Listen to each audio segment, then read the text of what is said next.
Chers amis des constellations Derviche, en cette veille de Noël, je vous souhaite un bon réveillon. J'ai avant tout une pensée pour chacun et chacune d'entre vous, pour tous ceux et pour toutes celles d'entre vous qui sont seuls ce soir, ceux et celles qui sont en famille et ceux et celles qui sont entre amis. Noël, c'est cette célébration du solstice d'hiver et de la naissance dans le christianisme, de la naissance du petit Jésus. Et derrière sa naissance, dans sa symbolique, c'est le renouveau de la lumière, au sens propre et au sens figuré. Durant ces 12 prochains jours, les portes du ciel sont ouvertes entre les mondes célestes et le monde terrestre. Je souhaite à chacun d'entre vous de pouvoir bénéficier de cette force spirituelle renouvelée pour que ça puisse vous accompagner tout au long de cette année 2024. Et ce, que vous soyez croyant, athée ou incroyant, ce qui compte, c'est avant tout votre aspiration du cœur, cette aspiration la plus élevée que l'être humain peut porter en lui-même. Et ce soir, ma pensée va vers Marie, cette femme et cette mère qui a donné naissance à ce Jésus de Nazareth, qui a marqué l'histoire de l'humanité. Et j'ai une pensée pour cette femme, pour son parcours exemplaire, et surtout cette foi inébranlable en la source de l'origine. Et voyez-vous, mes amis, par rapport à l'époque que nous traversons, cette période trouble que traverse notre humanité,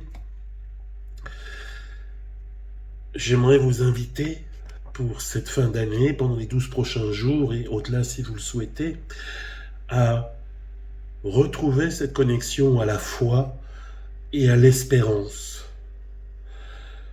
La foi et l'espérance sont deux grandes forces spirituelles.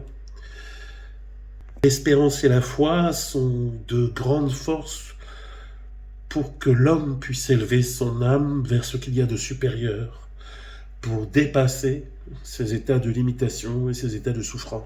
La foi, c'est ce qui permet de soulever des montagnes. La foi et l'espérance, c'est ce qui permet de traverser l'isolement, le désespoir, la dépression, le découragement, et de transformer en fait les souffrances les plus profondes qui existent dans l'âme humaine.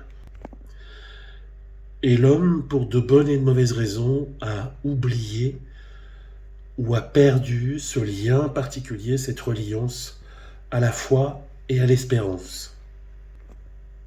La foi et l'espérance qui autrefois a été cultivée dans les communautés, dans les fraternités, dans les religions, les philosophies, dans les cercles des initiés ou dans les cercles spirituels diverses et variés.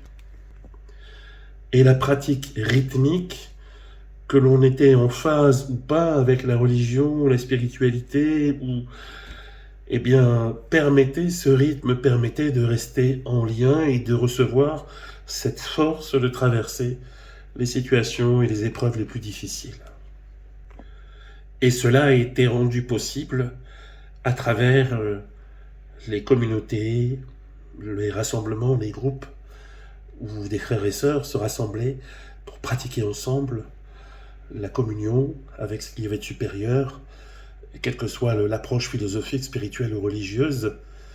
Et à notre époque, qui est une époque où l'être humain est dans une force d'affirmation individuelle très forte, et dans le rejet des traditions anciennes, ou des communautés, ou des religions d'autrefois, pour l'être humain, il est beaucoup plus difficile aujourd'hui de traverser ces douleurs, ces épreuves que nos ancêtres ont pu traverser par en fait le soutien de la foi et de l'espérance.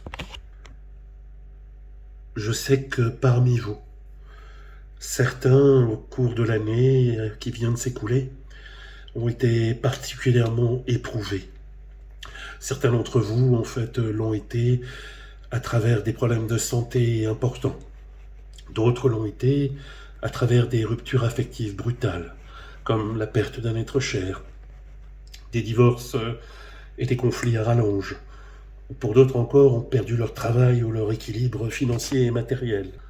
Je voudrais vous retransmettre ce message d'espoir, cette importance de cultiver l'espérance. Il y a une stance derviche qui dit à propos de l'espérance: « Ô fils de la terre, je veux t'enseigner l'espérance. Elle est inscrite dans le ciel et les étoiles et les planètes qui dessinent d'autres mondes. Elles sont l'abri des âmes et présagent l'aurore des mondes à venir. » Donc l'espérance, elle est cet espace que tu refais vivre à l'intérieur de toi en ayant une attention consciente, en dirigeant ta conscience vers l'intérieur, vers cet espace où tu redécides de cultiver, seul ou avec d'autres amis, cette notion d'espérance. Et quant à la foi, comment retrouver la foi à cette époque? Certains d'entre vous l'ont, d'autres d'entre vous l'ont perdue, d'autres ne savent plus comment la cultiver. Là encore, il y a cette stance derviche qui s'appelle la foi en l'éternité et qui dit: « Ô fils de la terre, je veux t'enseigner la foi en l'éternité. Souviens-toi que tu portes l'éternité en toi. » Aussi, mes amis, pour ces 12 jours où les portes du ciel sont ouvertes, justement aux hommes et aux femmes qui sont réceptifs ou qui se mettent à l'écoute, pour les chrétiens, de ce Jésus de Nazareth et des forces spirituelles, de cette lumière qui grandit et qui est présente pendant ces 12 jours.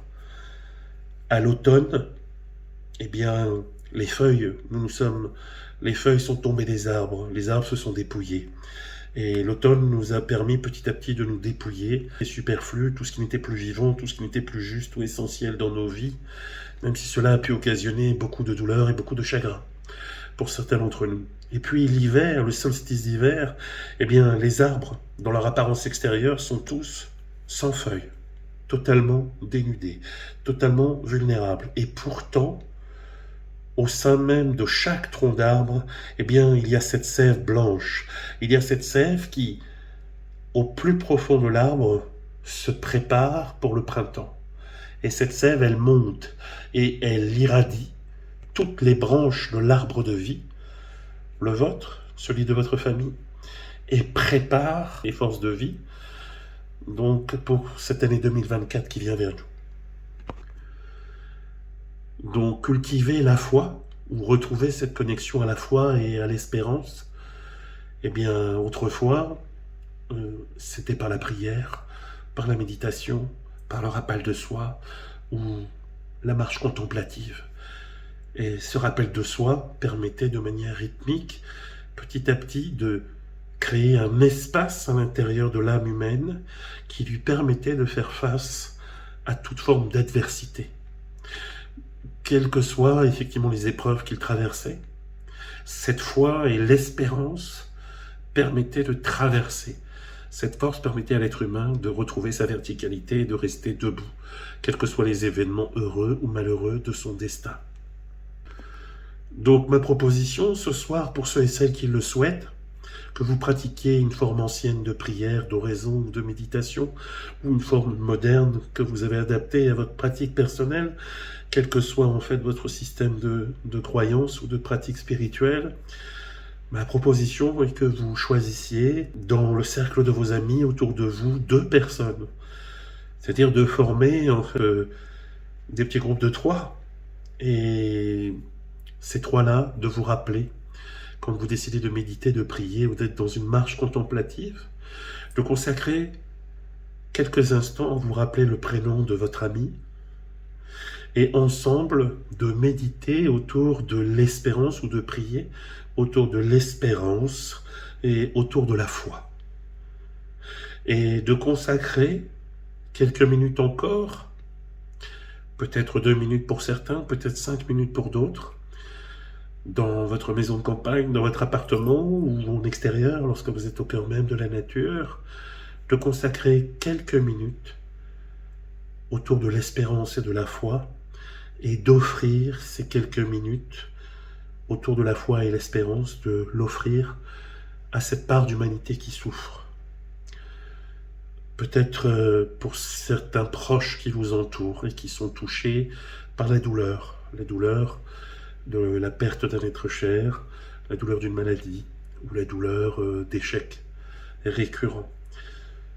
Ou pour d'autres, dans d'autres parties du monde, il y a malheureusement effectivement des femmes, des enfants, des hommes qui actuellement sont massacrés en Arménie, au Yémen, au Congo actuellement, où il y a des génocides dont on ne parle pas, à Gaza, en Palestine, en Ukraine, bien évidemment, et j'oublie peut-être des parties du monde où ces massacres ont lieu actuellement. Et de consacrer ces 5 minutes de méditation, de prière ou d'oraison, et d'offrir le fruit de cette méditation, de ces quelques minutes en plus de votre pratique personnelle, à cette part d'humanité qui souffre, que ce soit un proche autour de vous, ou que ce soit des inconnus, mais qui actuellement, effectivement, sont dans l'ombre ou dans les ténèbres de leur conscience ou de leur destin, qui les pousse à vivre, en fait, des choses encore plus difficiles que celles que nous pouvons traverser les uns ou les autres. Et nous pouvons, pendant cette veillée de Noël et pendant les 12 jours qui viennent, eh bien, nous pouvons consacrer ce petit temps pour ceux et celles qui le souhaitent. C'est une invitation et comme toutes les invitations, on peut les accepter ou les refuser. Donc sentez-vous vraiment libre de participer en fait à ces moments de recueillement, à ces moments de silence, de rappel de soi ou de prière, quelle que soit votre religion, quelle que soit votre spiritualité. Et quand vous avez terminé de méditer, de prier ou d'être dans ce rappel de soi, eh bien, offrez le fruit de cette méditation là où les personnes ou l'humanité en a besoin. Et comment est-ce qu'on fait ça?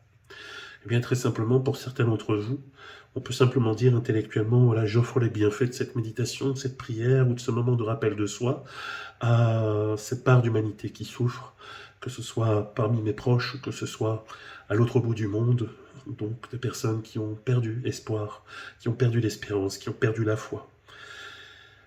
Et pour d'autres, ce sera tout simplement dans l'intention du cœur d'envoyer cette prière en fait à cet endroit ou cette partie du monde. Et pour d'autres, vous pourrez simplement soulever les mains physiquement, en fermant les yeux, en inclinant la tête, simplement, comme si en fait une présence chaleureuse en fait passait prendre dans vos mains le fruit de cette méditation ou de cette marche contemplative ou de ce rappel de soi. Noël, c'est le renouveau de la lumière. Depuis le début de l'humanité, il y a toujours eu cette danse ou cette dualité entre l'ombre et la lumière. Que vous soyez dans votre lumière ou que vous soyez dans votre ombre ou les deux, vous connaissiez des amis, des proches ou des parties du monde où des personnes sont affligées et vivent cette ombre et ces ténèbres pour eux-mêmes ou la subissent, eh bien, vous pouvez en fait partager et offrir cet instant. Et en cette veille de Noël, je ne suis pas le Père Noël, bien que j'ai le ventre bien rond et que je pourrais tout à fait faire un excellent Père Noël avec un bon déguisement. Mais ils n'ont pas voulu de moi parce que je mangeais dans la hotte tous les chocolats qui étaient présents dedans. Donc du coup, ils n'ont pas voulu de moi pour ce job. Mais néanmoins, je vous ferai le cadeau des enseignements d'Herviche autour de la symbolique ésotérique de Noël et du Père Noël à travers les âges et à travers les niveaux de conscience de l'humanité. Chers amis, je vous souhaite une bonne pratique, un bon réveillon auprès de ceux que vous aimez, de ceux qui sont loin de vous, ou de cette partie de votre cœur qui peut être touchée par l'un ou l'autre aspect de ce monde qui est en désordre, qui est en souffrance, cet être humain qui fait le choix de renouer avec la foi et l'espérance. Joyeux Noël.